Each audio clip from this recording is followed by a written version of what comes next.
Hello friends, आज हमारे पास techno pop 4 है और इसको हम रीसेट करने वाले हैं क्योंकि इसके ऊपर पैटर्न लगा हुआ है। पैटर्न पता नहीं क्या लगा हुआ है, तो आज हम इसको रीसेट करेंगे। सबसे पहले हम डॉट को बंद कर लेंगे।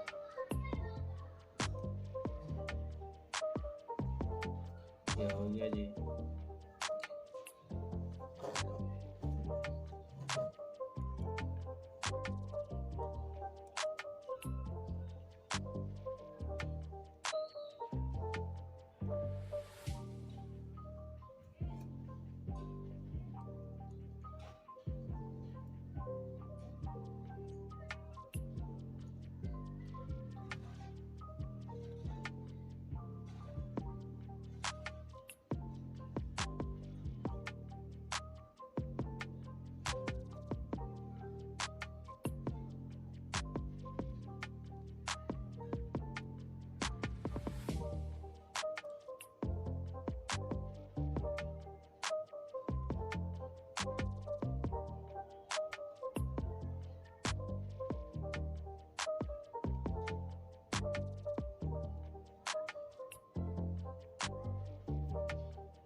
It's not a game, it's a